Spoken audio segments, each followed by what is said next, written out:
Born and raised in the motherland, chasing a better life. Story of an immigrant. Concrete pasture. Concrete pasture. So back in 2010, I made the New Year's resolution for 2011. And the New Year's resolution for 2011, as I was in 2010, was to restart the Zambian Association of Indiana. Because back in 2004-05, we had an association which was called the Association of Zambians in Indiana, AZI. And fast forward by 2007-08, it died a natural death. So in 2010, I taught myself that there's no way for us as Zambians in a foreign land for us to be living like this. So I wrote down my New Year's resolution for 2011 that I'm going to restart the association.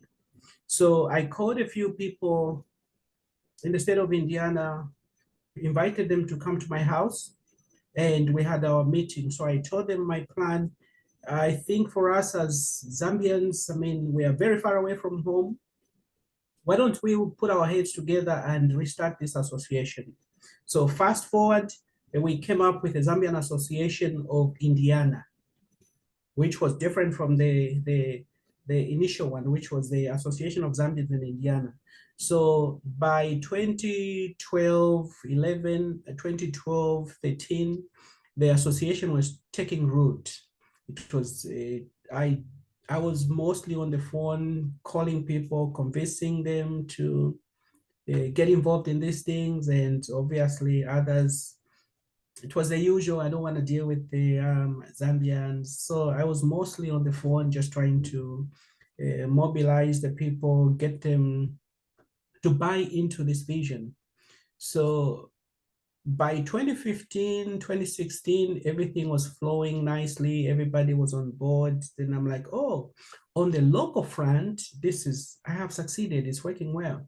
So there was an incident that had happened in 2015, and I was caught up in trying to get in touch with the other leaders in other states, because the United States, it's 50 countries, if you want to look at it that way. Yeah. So each state, like in the state of Indiana, we have some Zambians, and in the state of Illinois, and the state where you are, and just different parts, there are different people. These states or countries, if you want to call them that, they have different rules and everything else. So when we had a little incident here in 2015, I was trying to reach out to notify the other leaders across the country. So it was taking me time. So I called a few people. There was the president of, I think, New York, one of the guys in New York. I reached out to him like, hey, I'm thinking of having a platform so that at least when we have some eventualities, we should be able to have a platform where all the leaders are part of, so that at least they are, because WhatsApp obviously was a thing by that time. So I suggested that we could even have all the leaders on the platform, so that at least when there's an eventuality, we can just send a text and everybody across the nation knows about that. Yeah. So back in 2015, the people that I had reached out to, I think we didn't have some good chemistry. So by 2017, I reached out to some leaders in Atlanta, Georgia, and then Illinois. So the idea caught fire. So we had some good chemistry, and we were able to form the Zambian Association Network of the United States. So the premise for that was to have a platform or a think tank for the leadership across the country, so that at least if there are eventualities or if there's anything else, we should be in a position to disseminate information through the leadership, through the proper structures. So, and we had engaged the Zambian embassy that, hey, we have formed this group and we are hoping that at least you could be sharing your information through this, because this is a team of leaders who are representing the respective states. So I served as the founding president for that group until in the year 2000, when I was actually voted to continue as the president to serve another term. But my icon, one of my role models is Nelson Mandela, because I emulated or I stole a page from Nelson Mandela as a legacy, that a leader always leaves when people are still clapping. So I stepped aside. So they voted for me to continue as the president. Then I said, no, let me step aside so at least I can focus on other ventures. So for those who may not be familiar with the United States, I formed the local front. So the local association was just for the Indiana. So everything started out from a New Year's resolution. Local was the Zambian Association of Indiana. The national was the Zambian Associations Network. So on the local front, any single individuals can belong to an association of Indiana or whichever state. It's an individual membership. Now, on the national front, like the ZANUS, it's a think tank for the leadership.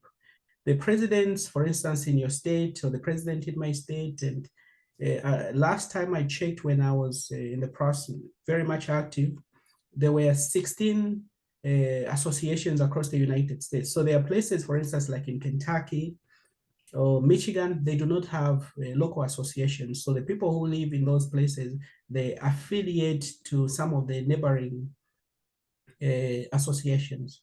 I have a So, question. mhm. What is the biggest why of ZANUS? Because So you guys, you got to affiliate yourself with the Zambian embassy. You created a WhatsApp group where you can send information. mhm. Aside from that, what is the main goal for the association for the Zambians? Yeah, so that's a great question. So you see, let me give a distinction. So there's an organization called OZA, Zambian Organization of Zambians Abroad. So somebody could be in Australia, somebody could be in the Netherlands, it could be in South Africa, could be anywhere. So for that one, it's individuals, you and me could belong to that. So, and it extends its borders. You could be in Canada, you could be in Europe, or you could be in the USA. So that's the Organization of Zambians Abroad. So what I formed was the Zambian associations of the United States. So now the membership was to the leadership, the presidents of the respective associations across the United States, to have a platform where leaders, for instance, could share best practices. So you could have people like in your state or people in my state, and there's a leader, let's say in Illinois, in Atlanta, in Florida. So these leaders, they are overseeing the Zambian communities in their respective states. So now having a platform where they share best practices. So back in 2017, we put out a needs survey. So this was an assessment of what type of people do we have in the country. So we learned that, for instance, the average Zambian, by the time when we were doing these surveys, we had an average time that most Zambians have been in the United States was 15 years. And we learned that, people, for instance, people in Illinois, one thing that they were focused on was like, how do they own property? And then we had other places, for instance, in Florida, I'm giving just an example. Yeah. Others wanted to, like, how do they get their kids into education? So there were different needs depending on the state. So the why for the Zambian Association Network was to have a platform for the leadership across the United States to be, number one, linked, number two, to be able to communicate, and number three, to be able to share best practices. What is working in, let's say, in Illinois, what is working in Indiana, or what's working in Florida. And then the membership was not open to the general public. It is just a think tank for the leadership to brainstorm as they serve their communities and share best practices. For instance, you have the president of Zambia, H.H. Hakainde Hichilema, and then you have the president of Zimbabwe, you have Malawi, you have all the leadership from across the African countries. They belong to the African Union. And the African Union's objective is to have a platform for the leaders, not like people like you and me. We don't belong to the African Union. It's for the leadership to be able to have that space where they're able to communicate. Because one of the questions that people used to ask me, like, what's the difference between ZANUS and OZA? The difference is that the OZA extends its membership to individuals. And you don't have to be in the United States, you could be anywhere. Now, ZANUS was formed under the premise that it will be a think tank for the Zambians across, so that at least, for instance, there are a number of things that are happening across the country. Now, when I was part of the, I'll share with you, when what I had in my mind back then was, in the diaspora where we live, number one, we are getting older. Now, what's the game plan? Do we have nursing homes? How are we going to address that? So the leaders need to be able to come up with a solution for that, or a process, or a plan of action. And number two, what of our culture? We grew up behaving and presenting ourselves under the cultural norms, under our Zambian values. Now, you and me, we've been here for a long time, and we are raising children here. How do we want those kids to identify? That was one of the tasks for the think tank to look into, so that you come up with, okay, first of all, our population is aging. Are we going to be also the people who send their elders to the nursing homes? Or are we going to mobilize ourselves to have political representation, so that at least we have our own representatives who are going to foster and push our agenda forward? So those were some of the things that I was thinking about when we are coming up with these things, so that at least we've been here in this country. Now we are somehow Americans. So we have allegiance both to the country back home, and we have allegiance to the country here, especially some of us who have children. So now, how do we position ourselves? That is something that the leadership should be in a position to address. So who's the president now of ZANUS? I guess who is the chairperson? Yeah, like I stepped aside, and then the president of the association for Dallas is the one who took over after I stepped aside. So yeah, so the group is still functioning. How often do you change leadership? The leadership, ideally, from the constitution, it's supposed to be every 2 years. So every 2 years, so that's when just asking for people out there that might be interested, maybe, yeah, you never know. So those were the premise for some of these things, because some of us were looking at, okay, when for instance, let me just backtrack a little bit here. When the pilgrims were coming from Europe to settle into the Americas, one thing that is unique about them is that they where not one foot is in Europe and the other foot is in America. They decided that, hey, we're gonna leave Europe and we're gonna go and settle in this country. Mhm. Now, when you look at us as the Zambians in the diaspora, for the most part, we have not made that conscious decision. We are half of us, we are building homes back home, and some of us are building homes here. So it's always back and forth. So I have. yeah, You're I'm talking just from yeah, everyone, but I'm kidding. yeah, I'm kidding. I'm yeah, kidding.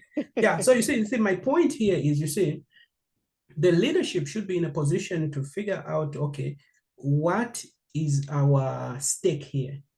Are we just going to be here as part-time residents, or are we looking to create a Zambian community in the diaspora?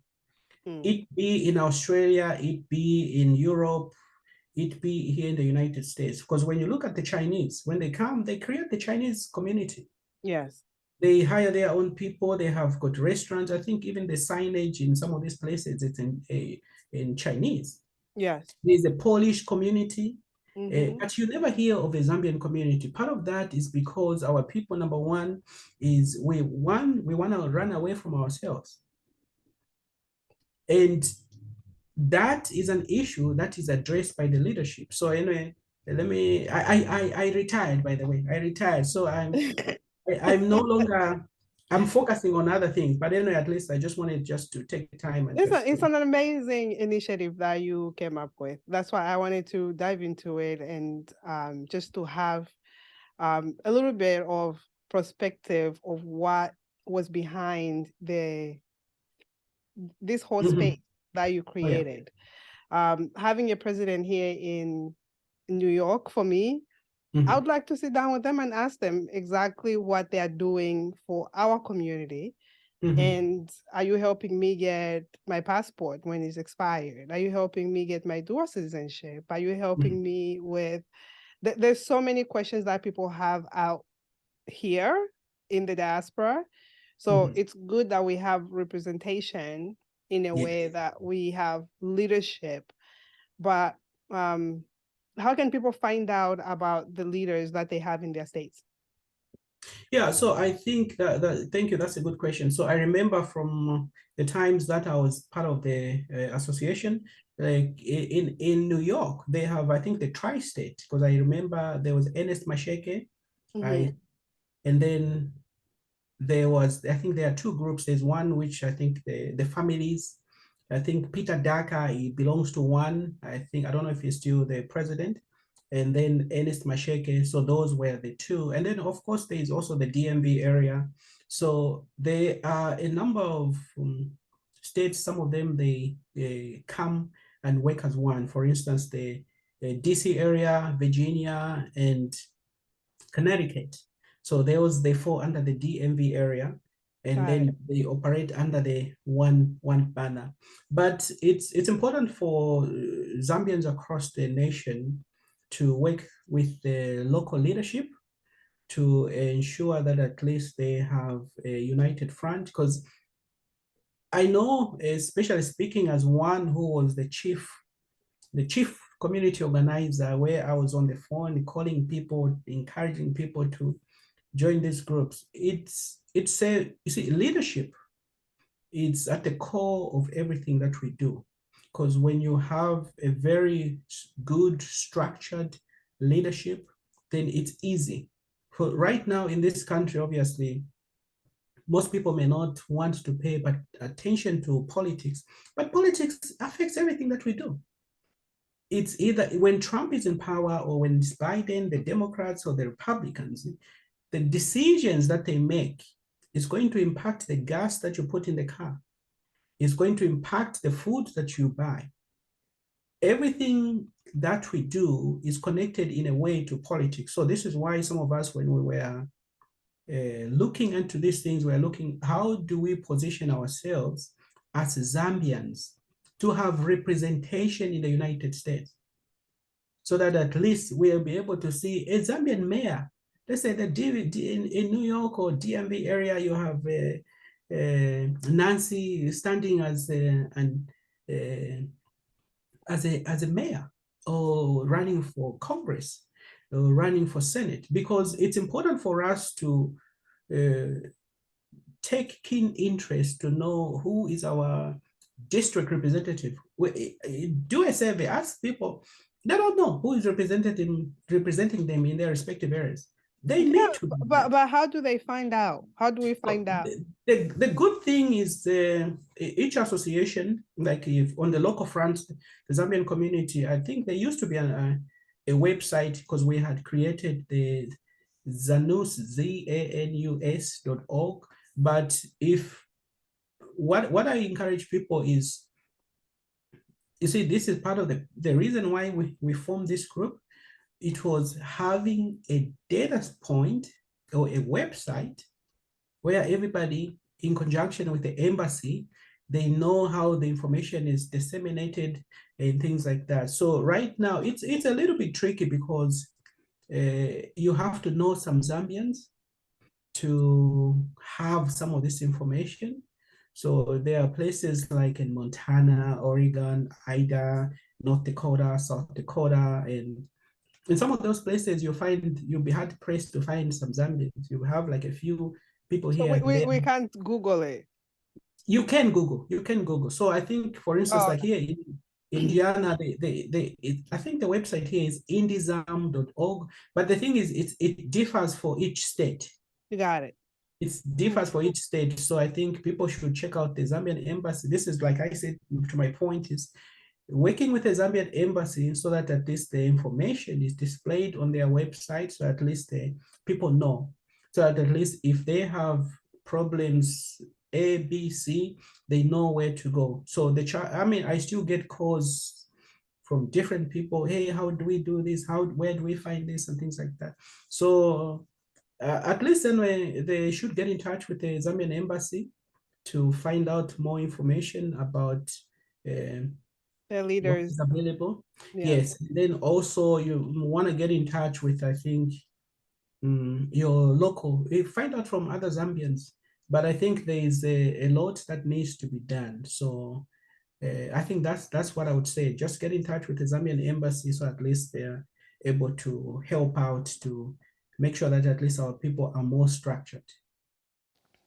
Being an immigrant can be hard. Having been away from my home country for over 20 years has allowed me to experience these hardships firsthand. Throughout my journey, I've had a lot of challenges that were hard to bear. Juggling adjustment to a new country, obtaining my immigration papers, getting married, having children, establishing my career, and finding time for myself. Even though I've always had faith, I also relied on therapy, which gave me the tools to cope with the issues life brought me. My fellow dreamers, let's remove the stigma around therapy and normalize seeking help with today's sponsor, BetterHelp. BetterHelp offers licensed therapists who are trained to listen and help you. Go to betterhelp.com/concrete pastures for 10% off your first month of therapy with BetterHelp, and get matched with a therapist who will listen and help in as little as 48 hours. Gotcha. All right. I want to congratulate you once again on your MWAPE PR Awards. So congratulations. Thank you. And well deserved. And I want to dive into some of your creative work that you've been doing. I, for one, know how hard it is to be a creative, and you do it so effortlessly. And for a lot of people, you make it look easy, but I know it's hard to do this. Oh yeah, all that. Trust me, it's not easy. But you make it look easy, like it's just effortless for you to do. You've wrote a few books, Sons of Noah, Voices of Noah. There's another one, Mangishi and the American Dream. Is that out? No, thank you. So I have two books in production right now. The first one is Psalms of Noah, which came out in 2019. And then Sons of Noah, yes. yeah, Psalms of Noah. Yeah. It's a collection of Christian themed poems, which I started writing back when I completed high school. So I compiled my early writings into Psalms of Noah. For instance, you have Psalms in the Bible. So that's my version of the Psalms of Noah. And my second book is Voices of Noah, which is an I have a anthology. question on that one. Mhm. I was looking at it. Just for the fun of it, is there any dedications that you've had, or what inspired you to write those poems in there? Yeah, so thank you again. That's a great question. So I'm a biblical apologetic. So that, in simple terms, I took some classes. My background is in science and religion and history. So at one time when I was doing some research in evolution and creation, which can take us the whole day just to talk about the controversy between religion and evolution. So I Oh, figured. I have a question on that, so I Mhm, don't even go there yet. Because mhm, you sent me the link, I think the first time, because I think part of the conversation that we had, mhm. the first time you and I spoke, you were Yeah, talking about how you were working on it. So I was like, yeah, I'm here for it. yeah, yeah, yeah. Yeah, So but I was like, I can't wait to hear it. The mhm, differences with what your research has been, without mhm. giving so much out, because I want people to actually go and watch some of your work that you have out there. But is there any dedications to the Voices of Noah? I was reading Here I Come. Yeah, no, thank you, thank you. The dedication, for instance, as a poet, for those who may not know, I've been a poet for quite some time. I was one of the world judges in 2000, so I've been at this thing for some time. So I worked with a World Poetry Organization back in 2000. So I compiled my poems, and most of my poems is just works of thought. Like if you look at my title, it's just works of imagination. I think sometimes outside the box, and sometimes I think without the box. So there's a difference there. So some of them it's personal experiences, and some of them is just like me just dancing around. My teacher of English used to say, you need to play around with words. So sometimes I'm just playing around with words just in my creative mindset. But the first book, Psalms of Noah, it was Christian themed. It's a collection of, like I say, Christian or spiritual poems, which I dedicated to my kids. The whole book I dedicated to my kids. Got it. And the second book, Voices of Noah, which is an anthology on different poems where I talk about different subject topics and things like that. But there's a third book which is coming out this Valentine. Mangishi? No, it's Songs of Noah.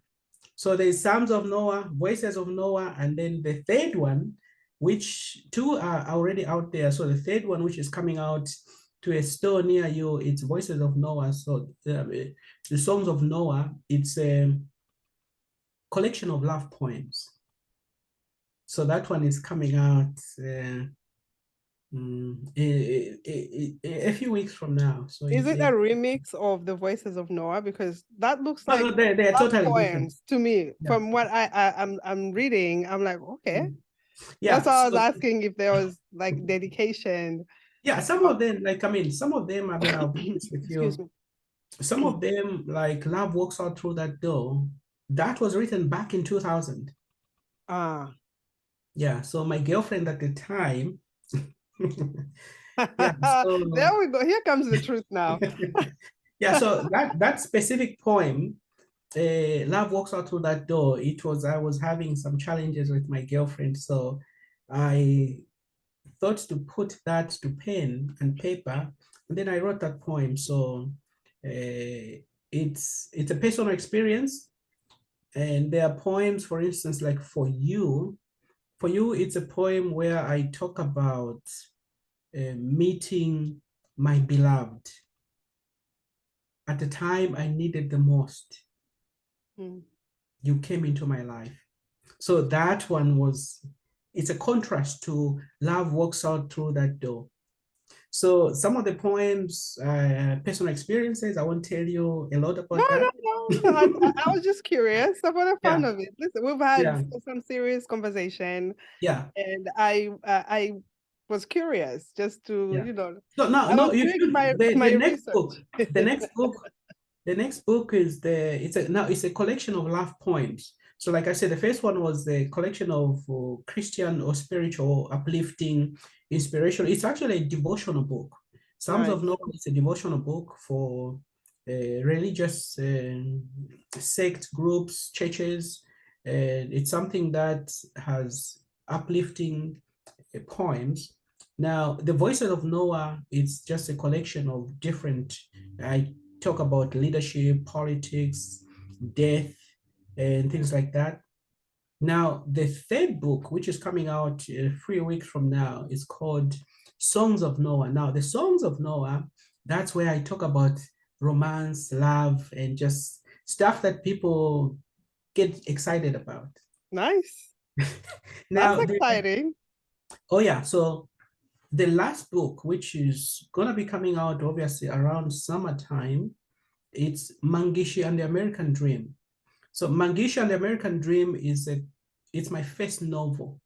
The first three are all collection of poetry. So my authorship award, which I won through the Mwapepia Awards, Yes, was very uh, nice. due to the poetry books that I've worked on. So Mangishi and the American Dream is my first novel. It's a story about this guy who leaves Africa and I'm coming curious. Is some of to you in America. there? Because A little bit. Oh yeah. Oh yeah. when I Yeah. heard you talk about it, I was like, wait, there Yeah. should So be a little bit of oh him yeah, yeah, in yeah. this A little bit. Mangishi A little bit is there. guy. Yeah, so Mangishi, I think when people leave home and Yeah. come to a foreign country, there are usually 4 stages that they go through. The first stage is obviously the excitement. Hey, I got the visa. I'm going to America. I'm going to Europe. I'm going to Australia. Yes. So they are jumping up and down, dancing around and showing everybody, hey, and the friends are envying them, and it's just excitement. And then the second stage is now you make it across. Now you are living your life. You are just excited. Everything, it looks different. You are on top of the world. Then you get to the third stage where now you are trying to question yourself now. It's like realization. I'm Me here. too. Is this it? Uh-huh. Yeah. Yeah. So the fourth stage is the stage where now you get to a point. Now you realize, I'm here. Should I go back home or should I just do the very best that I can? So those are the 4 stages that people, I mean, I won't say much, but Yeah. look, We look want forward to people the to book. read it. It's very exciting. I got Yeah. excited because you know what I do. So I was already excited. I'm like, I know there's gonna be a little bit of him in this Oh, yes, in this definitely, book. definitely. And I know we can cover everything about you in one conversation. So reading the book will, I guess, give us a window into what you actually went through as an immigrant. So that's very exciting. We'll look forward to that. So that's summer, coming out summer. Yeah, coming out this summer, next summer, sorry. So part of what we talked about the first time on our long conversation was um, okay, revolution. Reli-Volution. Re Yeah, I know it's a tough way. you gotta break it up, I Oh yeah, guess. yeah. So my question to you is, what is religion and what is spirituality, really? Thank you. That's a great question. So, and you're asking the right person for that. Let's do this. Yeah, so in simple terms, religion is the steps by which one becomes spiritual. And religion simply means to be pure and original. So for instance, you have there are different Christian belief systems. There is the Jehovah's Witness Church. There is the in Zambia United Methodist Church, and they have Seventh-day Adventist. they have different types of those fall under the Christian faith. Yeah. And then they to the average person, we think religion simply means Christianity, but there are different types of religions or belief systems. There is Baha, there is Buddhism, there is Hinduism, and there is Islam, and Judaism, Zoroaster, and there are a lot others.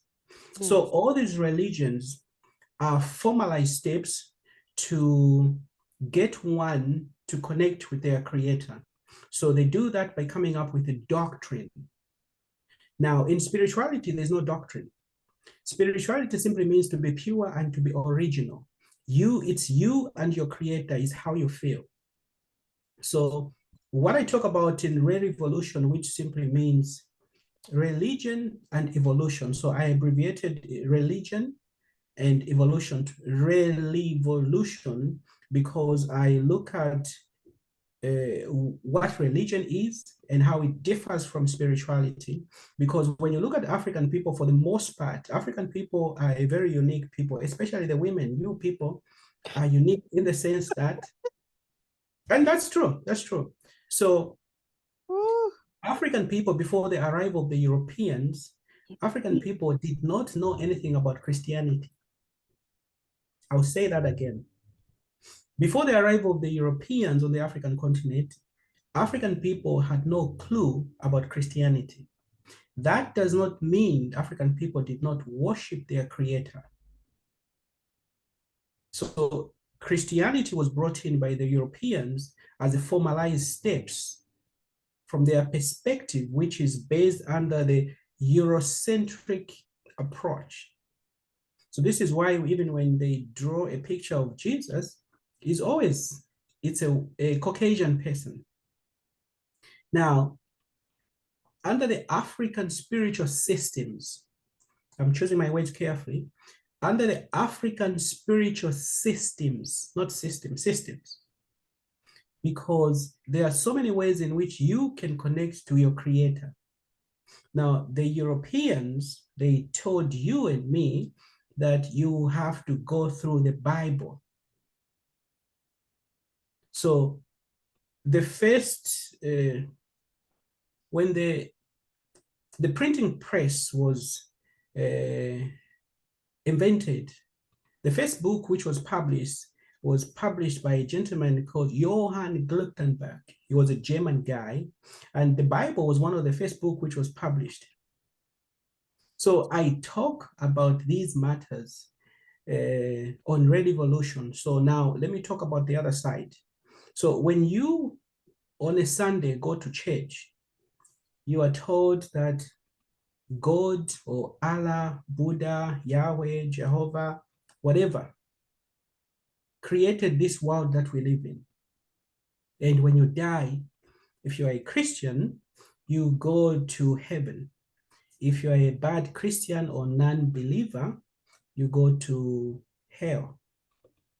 Now, the word pagan simply meant a non-believer. The pagan, in other words, meant somebody who, like a country dweller.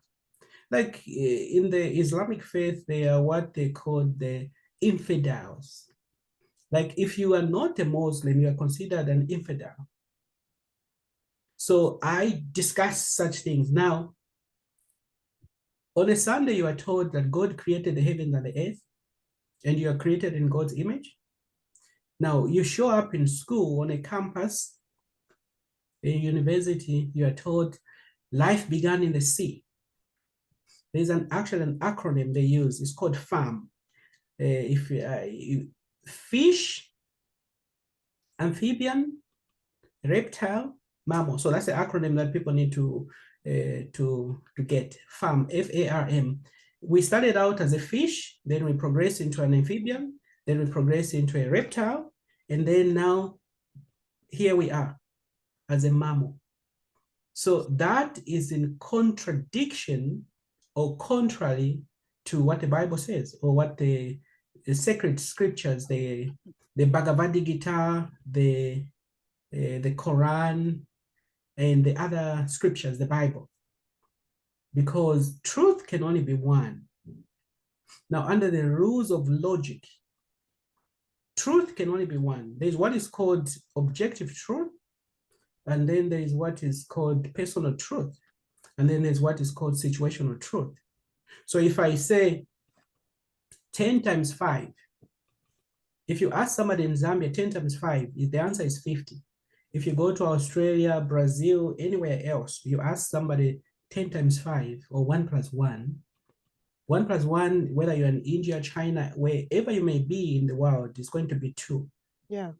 The answer is a constant. So there's consistency regardless of where you are and whom you ask. So that is what is called objective truth. Now, a personal truth is like, I believe. Because what I believe is not what you believe. Because somebody will look at, oh, this woman, she's the most beautiful woman in the world. Somebody else will say, no, no, no. The other woman is the most beautiful woman in the world. Can you argue with that person? No, because that's what they believe. Yeah. A belief is a personal conviction. So religion falls into the personal truth because it's not consistent.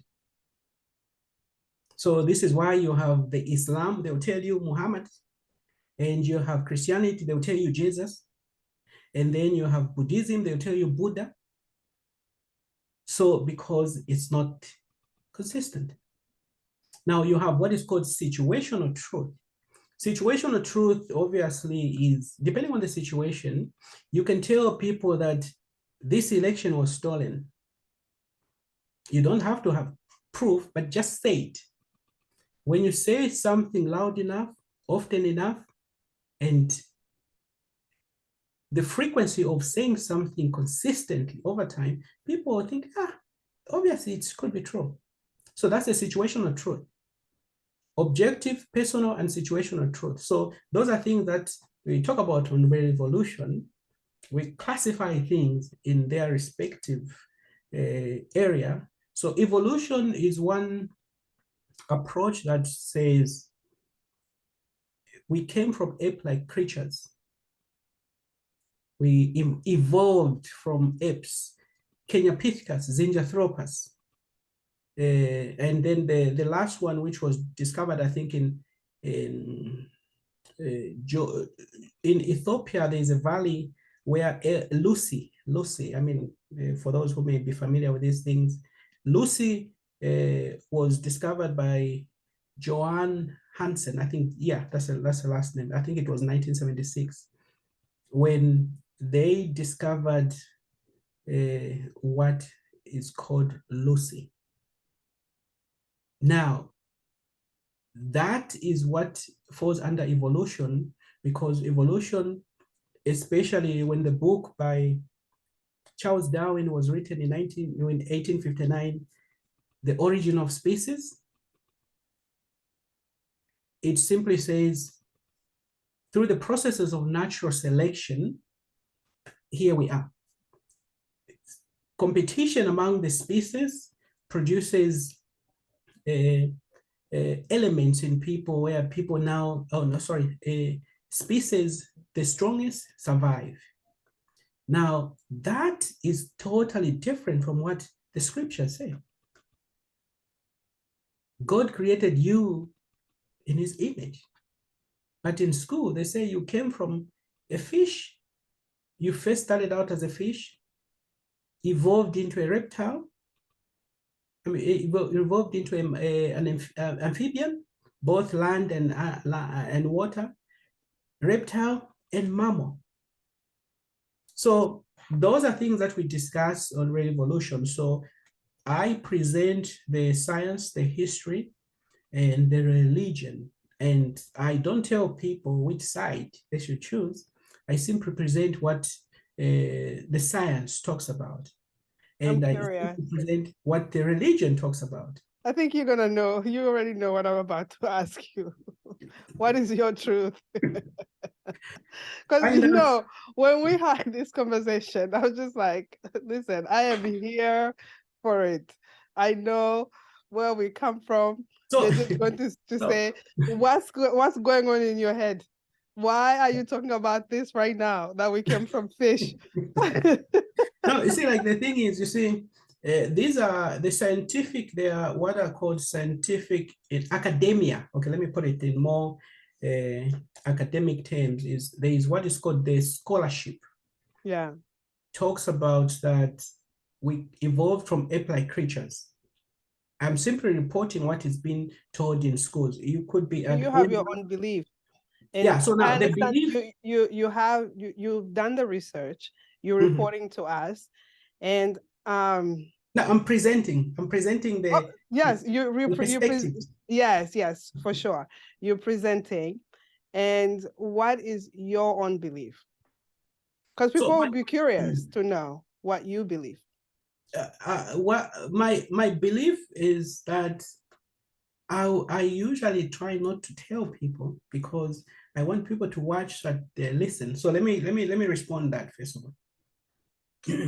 There are four great questions to life. Who am I? Why am I here? What happens when I die? And what is the purpose of life? Now, the way you answer those questions is influenced by your worldview. Your worldview is how you see the world. Now, how you see the world, for instance, like people from the African continent, for the most part, we have been Europeanized. Or there is a book by a missionary, Edwin Smith. It's the Golden Stool. In the Golden Stool, I think it's on page 176. If it's the same edition, if they're still printing it the way you capture the African is by Europeanizing their mind, divorce them from their African ways of doing things, cause everything to see things your way. So before the arrival of the Europeans, the African had their own spiritual systems. One of them is voodoo. Now, to the average African person, when you mention the word voodoo, they want to jump through the window. Why? It's because they have seen movies or they have heard something. Voodoo does not evangelize. Voodoo does not tell you what to do. That is one of the ancient African ways of worship. Now, with the coming of the Europeans, they had a formalized steps, which is called a doctrine. You believe A, B, C. The African ways of doing things, they don't tell you what to believe. So I discuss, I present information, what is available. I do not want to confuse people by telling them what I believe. Because as soon as I tell them what I believe, then it skews their imagination. So as a teacher, the goal is to present information as it is, not the way I want it to be. So the way in which you view the world influences how you respond to the four questions of life. If you believe there is a God, you're going to answer the questions differently. Who am I? I'm a child of God. what am I doing in this world? I'm here to serve God. What happens when I die? I go to heaven. Now, a person who does not believe in the world, in religion, or an atheist, they will answer the same questions from a different angle because they are not influenced by their belief system. Yeah. So how you view the world is influenced by your background, where you grew up. For instance, in Zambia, if you grew up in Southern Province, chances are the Adventist Church has an impact on you. If you grew up in the Eastern Province, mostly it's a Dutch Reformed Church. And the Northerners, the UCZ, and all those churches. So if you were born in the Middle East right now, if you were born in the Middle East, chances are that you are going to be Islam by default, not by choice. So you were born in Southern Sub-Saharan Africa and Zambia because the Europeans had Christianity there. You identify as a Christian. I think, let me stop right there. We can go on the whole day. I'm thinking about my grandmother right now. She goes to UCZ, and I'm like, I need this translated in Lozi for her, just so she can just get on you. No, I'm very mindful. My goal But is, I love it. I love it. yeah, No, I'm not trying to confuse anyone. No. Listen, Mhm. I respect what you're doing. It's not an easy place to be. Mhm. And I'm glad that you're giving us, this information. You're presenting it to us in the way that you are presenting. And I'm glad that you're not actually telling us what you personally believe. In this way, you don't steer people to go in your direction or another way. So it's I had another question on this, but I can talk to you forever. But yeah, it's been an honor, honestly, having this conversation, because I've been watching you from afar.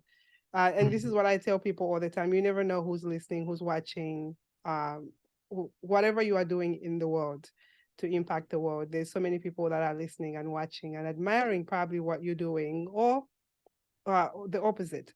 But regardless of what you're doing, there's somebody listening and watching. At this point in your life, in your journey, do you feel you have reached like the highest version of yourself? You've been impacting the Zambian community, you're impacting the world with your work that you're doing, and you have gotten awards for your work that you've been doing. Do you feel you've reached your highest version of yourself? Not yet. I first of all, I am happy to have used my time wisely, because I always tell people that we all have 24 hours in a day. And to be specific, since I show you that you are dealing with an Afrocentric philosopher of science, we don't technically have 24 hours in a day. It's 23 hours, 56 minutes, and 48 seconds, because the Earth's heat is slowing down. Nice. You had to be that, seriously. Like, just bust our bubbles. Just a little trivia. Yeah, just a little trivia. But yeah. You had to bust our bubble. Thank you. Yeah, no, just for fun. So just in case somebody want the accuracy of that. So yeah, so thank you. I mean, I appreciate just the opportunity to speak on this important platform. I believe there is no state of perfection, because you can always improve your best. So I have had some losses and some successes. I am happy with where I am in life because I have used my time wisely to study, to engage myself into important conversation with the right people, to seek myself, my attention to know, because I am hoping to constantly improve myself. I am very happy and excited that I've got some publications. And I can share with you, I'll be speaking at one of the universities. I had an abstract which was accepted, so I'll be Lovely. tracking to have some presentation at one of the universities in the DMV area soon, Yay. coming up in the next 2 months. Nice. So there's no perfectionism, but we can always improve. I have achieved a little bit, but I think there is still more that needs to be achieved. So I'm constantly learning, researching, and wanting to always improve myself. But I take full advantage of what I've achieved thus far, having served as the association president for this group and the chairperson for this, and having some publications. I've been talking to students at university. I mean, and working for the state government. I mean, I count it all joy because we all have different backgrounds. Yeah. And I am very thankful to God for just the opportunity for me to be healthy and for me to be able to impact countless people that I enjoy doing that. So there's always room for improvement, but I am happy with where I'm at. That's amazing. What motivates you? What gets you up? What gets you to do all of these things? I don't know where you get the time, but yeah. Yeah, I think the world can be a better place. And the only way the world can be a better place is to take you and me and everybody else out there to do our part. So I'm one of those who I look at myself as a first mover. So what motivates me is the desire to make a difference and the desire to improve things and just to positively impact other people. When you look at, for instance, Nelson Mandela is one of my idols, and Mine too. Mine too. one of my Dr. John Henry Clark in the African American circles Mm. and in the philosophical world is one of my idols, is the philosopher Alan Watts. And there are just so many people. People like to say that some people are jacks of all trade but master of none. I like to give a contrast to that, that I'm a jack of all trade, but a master of all. Wow. Okay. Okay. As you drink. Okay. Oh, wow. Do you have anything that you'd like to share that I haven't asked you? I know we've touched on a lot. No, I'm just happy and blessed to have good health. Thank you for the opportunity just to come on this platform to share. I think we've covered it all for now. My last question, and I'll let you go. Have you found your concrete pastures? I think I would say I'm still climbing the ladder because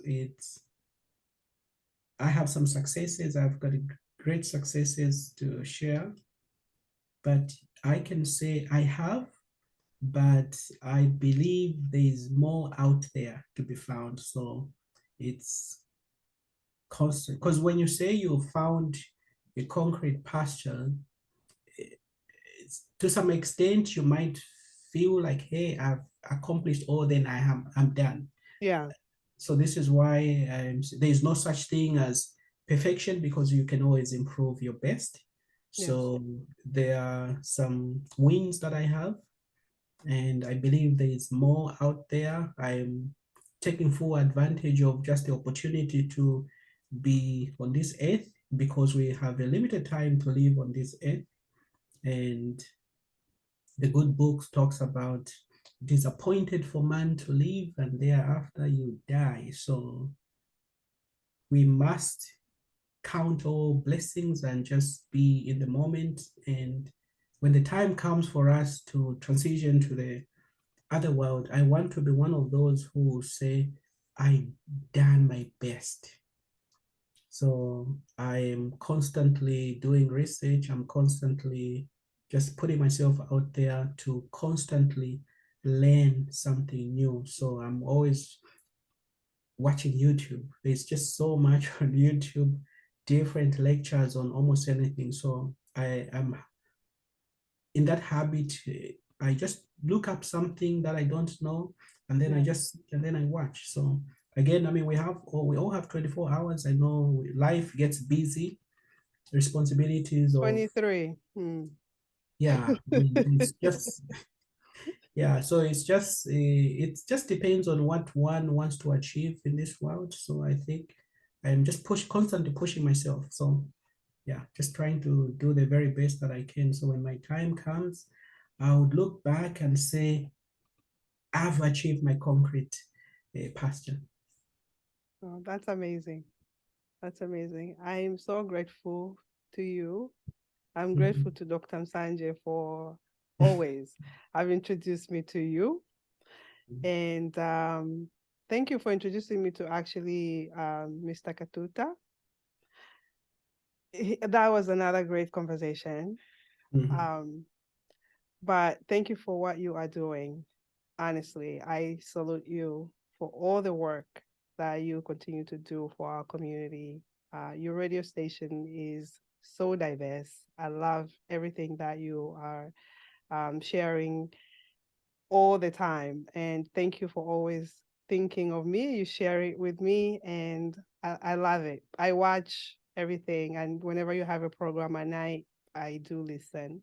So I'm a student of life, and a lot of us that actually tune in to this to the podcast, they are also student of life. We're always reinventing ourselves, and you never know what you hear from someone's story that could change your life, that can impact you, shift the way you think.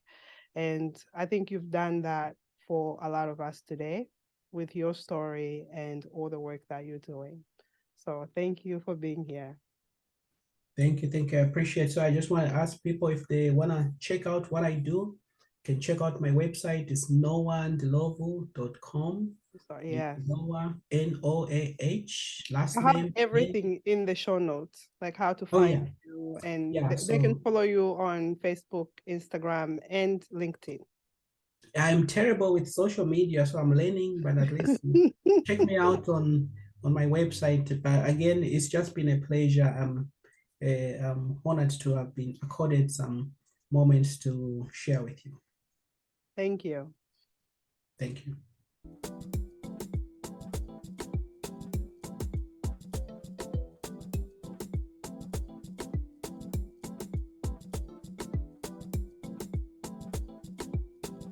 Concrete pastures,